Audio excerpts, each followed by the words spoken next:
Welcome to the Three Martini Lunch. Grab a stool next to Greg Columbus of Radio America and Jim Garrity of National Review. Three Martinis coming up. So glad you're with us for the Friday edition of the Three Martini Lunch. Again, a lot to talk about today. We'll be taking a look at some market volatility as the result of some new promised tariff policies from the president. We'll talk about an allegedly new and better perspective on governance from Andrew Cuomo, but I'm not sure we're buying it yet. And Jim, our first martini is so bad and crazy, it's probably good, actually. So when you look at the way that the Democrats are approaching these issues, where they're completely on the other side from 3/4 or more of the American people, it's just fascinating. But sometimes they actually end up debating with themselves. And that's what we have today. Chuck Schumer out there standing up for the illegals. He certainly won't call them illegal aliens, at least not in 2025. But Chuck Schumer admitting yesterday, saying the quiet part out loud, that he wants all illegals in this country eventually to become citizens. Now more than ever, we're short of workers. We have a population that is not reproducing it on its own with the same level that it used to. The only way we're going to have a great future in America is if we welcome and embrace immigrants, the dreamers, and all of them, because our ultimate goal is to help the dreamers, but get a path to citizenship for all 11 million or however many undocumented there are here. It's a lot more than 11 million. They'd be lucky if it's under 11 million just in the Biden administration. Jim, you're going to get fierce rebuttals to that from a lot of articulate folks on the right, but we don't even need to go to the right. This fella from 2009 is appalled by Chuck Schumer and what he just said. This is Chuck Schumer from 16 years ago. The American people are fundamentally pro-legal immigration and anti-illegal immigration. Illegal immigration is wrong, plain and simple. Until the American people are convinced that we will stop future flows of illegal immigration, we will make no progress on dealing with the millions of illegal immigrants who are here now and on rationalizing our system of legal immigration. It's plain and simple and unavoidable. When we use phrases like undocumented workers, we convey a message to the American people that their government is not serious about combating illegal immigration, which the American people overwhelmingly oppose. If you don't think it's illegal, you're not going to say it. I think it is illegal and wrong, and we have to change it. Above all else, the American people want their government to be serious about protecting the public, enforcing the rule of law, and creating a rational system of legal immigration that will proactively fit our needs rather than reactively responding to future waves of illegal immigration. People who enter the United States without our permission are illegal aliens, and illegal aliens should not be treated the same as people who entered the U.S. legally. Boy, it made a lot more sense in 2009, but today his own party would call him a xenophobe and probably a fascist or something. That's about as 180 as you can get. What happened to that guy? Serious head injury? A personality trait? When we began this segment, I was going to begin with, now I'm starting to see why there's a groundswell for AOC. That there does seem to be. I was one of those folks who'd said that even if you think Chuck Schumer had botched the handling of the potential government shutdown, he didn't have, as Trump said of Ukraine, you don't have the cards. He didn't have any good options. He didn't have the votes to stop anything. The only thing he could do is attempt to shut down the government, and then he was going to have to, relent at some point. But man, I listened to that, Greg. Chuck Schumer of 2009, I'd vote for that guy for president based on that. He sounds tough. He sounds like he's calling out people. It's very bizarre to think like how he could once, seemingly believe all that, and then just go out and embody all the traits that he denounced then. I know that, 2009 was a long time ago, but first of all, it doesn't feel that long ago. And nothing's happened in the interim to make you say, okay, now, the problem of illegal immigration is fixed. Now, in the last couple of months, the borders got fixed, but there still is a significant number of people in the country illegally. Yes, some of them are good people. Some of them are valedictorians, et cetera, but a whole bunch of them are not. And a whole bunch of them, at minimum, should be sold. You know what? You got to go back to your home country. Go back to the back of the line. We have a whole bunch of people who've done this process properly, and you are punishing them by just issuing out paths to citizenship to these people who've cut ahead to the front. The flip-flop is so intense, it reminded me of a article I'd written after Charlie Crist had left the Republican Party. And I believe at one point he was running as an independent, but everybody kind of saw him as a de facto Democrat. So I just envisioned a time travel in which the Charlie Crist of the past traveled to the future to debate the Charlie Crist of the present. And to make the argument that you have become a liberal. Like, I just use quotes from Charlie Crist then, Charlie Crist now, and the good half dozen issues he'd flip-flopped on. I had closed the article with the idea of the Charlie Crist of the future traveling back in time to argue that the Charlie Crist of the present was a squish, sellout centrist and was not left enough. And I was clairvoyant. Once, unsurprisingly, Charlie Crist went even further to the left when he ran as a Democrat against Ron DeSantis. So it just is on the one hand, that is one of the most surprising bits of audio you've ever played on this program, Greg, just because Chuck Schumer once sounded so sensible and reasonable and maybe even tough on illegal immigration, and all of that has been abandoned by him and his party in the last 16 years. Yeah, it's incredible. I would not have voted for Chuck Schumer for anything, even in 2009. There was quite a track record already by then, even. But I mean, the Democrats are like this on a whole bunch of issues. Bill Clinton came in as this supposedly new Democrat. First thing he did, of course, was a massive tax increase. But once the Republicans took over Congress, he was cutting capital gains taxes and everything. Now we've got wealth redistribution. Clinton, not to praise Clinton at all, because I think you learned from the first couple of years what he really wanted to do, and it cost him the control of Congress. But, back things like abortion should be safe, legal, and rare. And then now it's like, shout your abortion. And so everywhere you go, the most radical elements of the Democratic Party have really dictated what the platform of this party is and why they're losing on so many of these issues by lopsided margins. Yeah, and one other good example I feel is somewhat related. Governor J.B. Pritzker of Illinois recently wrote a profile of him for the print issue of National Review. A quote that I could not get in because it came too close after we went to press. So Illinois has covered the healthcare costs of illegal immigrants from age 42 all the way up to death, basically, to old age, under the state. And they when they put together this program, Health Benefits for Immigrant Adults, they basically tried to project how much it was going to cost. But guess what? It cost 3 to 4, or 3 times what they expected it was going to cost, and it could no longer. Now it's got to be bad when the state of Illinois is like, whoa, we can't afford this, right? Right. But Pritzker, who a lot of people think wants to run for president in 2028, said, if I could afford to do it, pause for irony, as he's worth $3.8 billion, I would have a basic level of health care for undocumented people. If they get sick, it costs all of us money. So if we can prevent them from getting sick, that's better. So basically, he's arguing, look, I couldn't afford it. My state didn't have the money, but I still think it's a good idea for government to pay for this.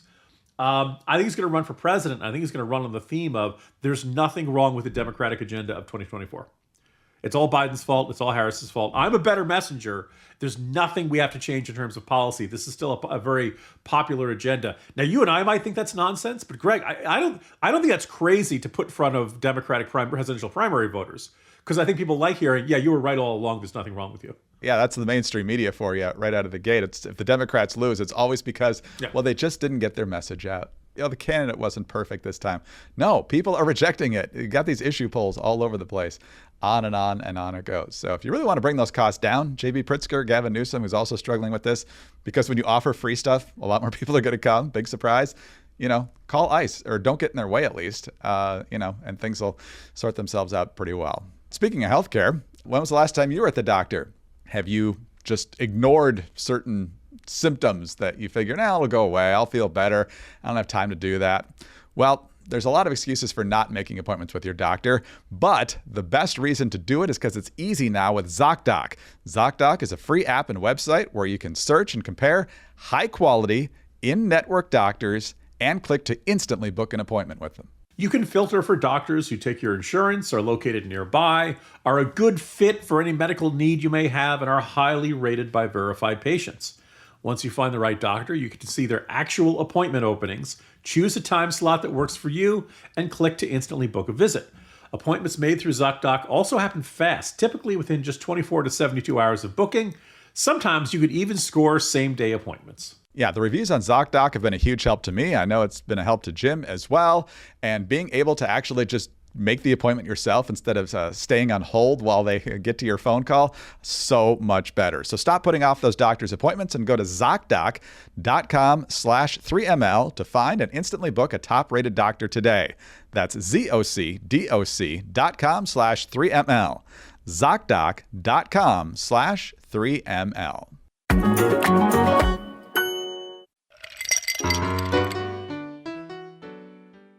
All right, Jim, on to our bad martini now. And one of the things that greeted us today on Friday was announcements from Trump about tariffs, specifically aimed at Apple and also the European Union. CNBC with the story. Stocks declined Friday after President Donald Trump raised trade fears again, warning Apple and recommending stiffer duties on the EU. The Dow Jones Industrials lost 318 points. The S&P nearly 1%. The Nasdaq dropping 1.1%.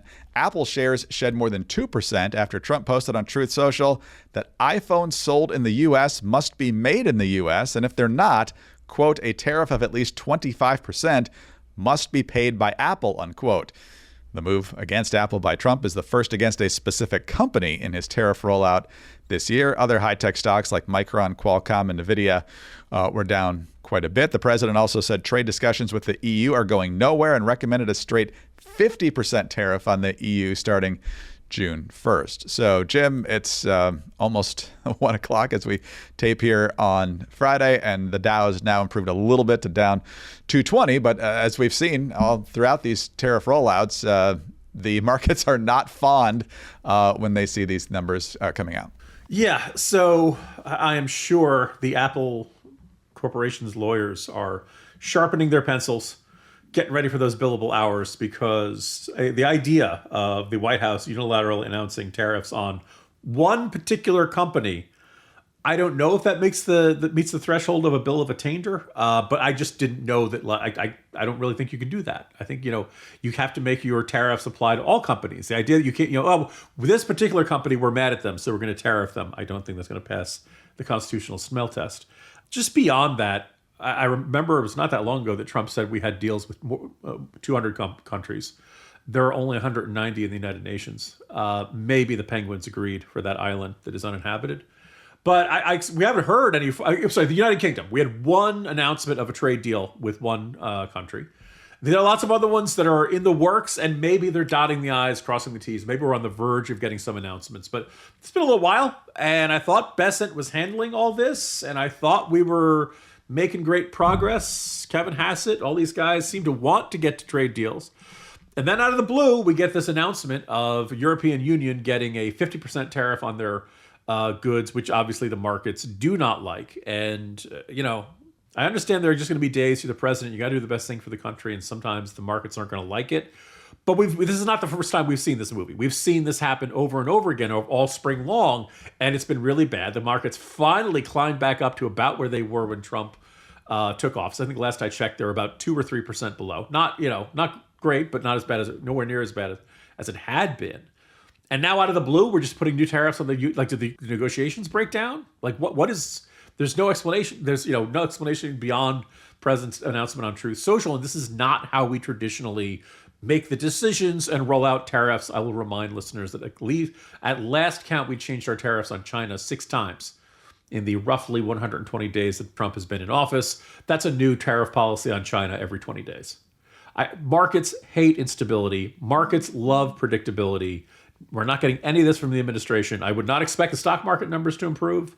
And it's not like the GDP and the broader economy are completely reliant on what the stock market does. But usually there's a connection there.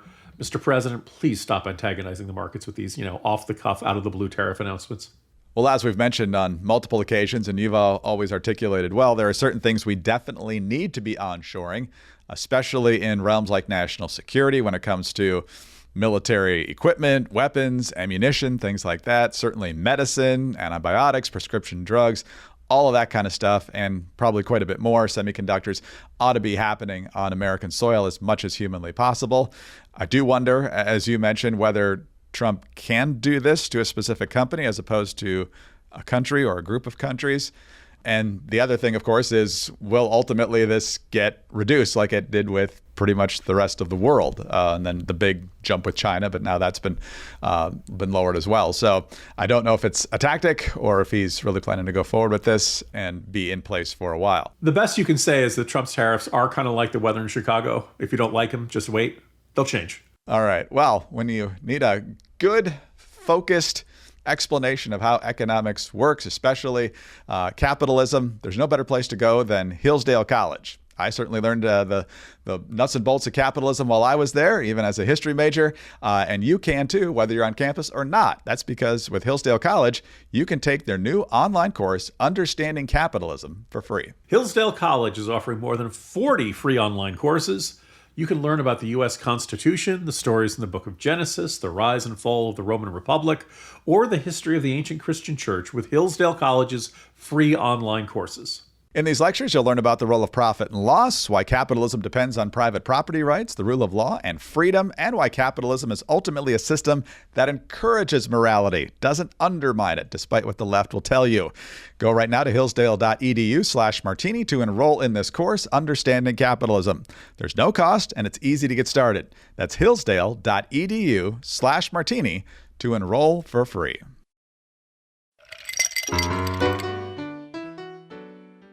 All right, Jim, we're going to close out the week with a crazy martini with Andrew Cuomo. If he was telling the truth, I'd say this is probably a pretty good martini, but I don't.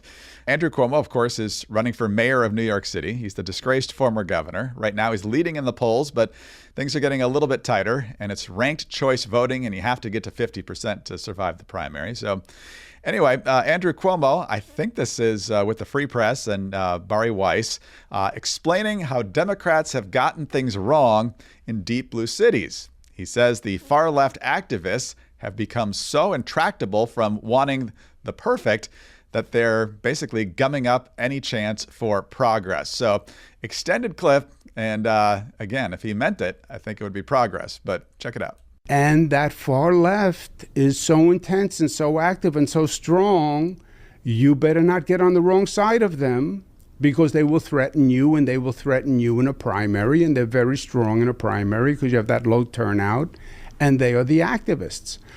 So it's a paralysis. Unless it's perfect, right? The perfect is the enemy of the good. Unless it's perfect, we're not going to do it.